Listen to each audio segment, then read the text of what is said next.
First of all, let's talk something about the world economy. Many people worried that the world economy will dip into recession in the year 2023, if not a deep recession, at least a mild one. So how much concern about that? We see a more challenging economy, which is difficult due to a number of factors. That includes rising interest rates, supply chain challenges still, inflation, potential bankruptcies as you look at those rising interest rates with the cost of debt continuing to rise, and geopolitical tensions around the world. You see cost cutting significantly by corporates. You see, for example, in the technology industry in the US, headcount reductions. The reality is most organizations are still trying to protect their human capital. So we see a challenging environment from an economics perspective. We see a slowing down. We do see two bright spots. Those two bright spots are India and China. You said that China is one of the two bright spots in the world economy in 2023. As we all know that China is on the path of recovery, but we still need many more pro-growth measures to boost the confidence, to unlock the consumption power of Chinese people. So what kind of measures do you expect? So the good news here is that we continue to see progress. The opening up of China post the COVID world that we have been dealing with is encouraging. That will enable travel within China, but also outside of China by Chinese citizens, which has a huge positive effect. Just in a few weeks, I'll be at the China Development Forum meeting physically for the first time in 3 years. Second, we do see the need to continue to stimulate the economy and support the economy as much as possible. So some of the changes that were made relevant to the real estate market, for example, are also encouraging as you look at what government policies are trying to do. The other thing, though, what we have to see is you want to continue to increase foreign direct investment and trade as much as possible. And in this regard, the ease of opening up and being able to make investments in China is very important for the foreigners. And second, if China wants to continue to be the manufacturing source for the world, they will have to continue to be economically feasible, but also bring a cleaner, greener supply chain source to the world as well. So speeding up that transformation is going to be extremely important. You know, China is definitely the single biggest contributor to the world growth this year, but many people also have some concern of the spillover effect of uptick of Chinese growth, such as maybe this will adding the inflation pressure in the Western world. So do you share the same concern?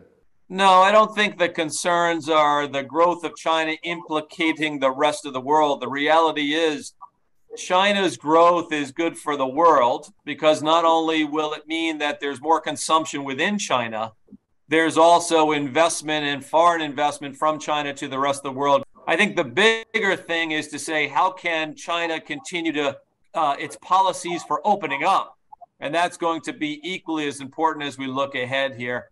And again, hence the reason for some of these broader policy issues to be landed, to be executed, and to see the change come through in terms of being incentive for people to visit, for people to live, and to people to want to work as much as possible at the same pace that was done previously. But let's talk something about Shanghai. You know, you are the sitting chairman of eBlack this year.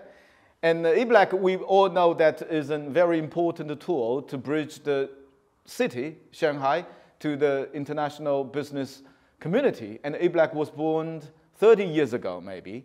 What kind of new missions that you believe that eBlack should have, and especially to make Shanghai more competitive globally?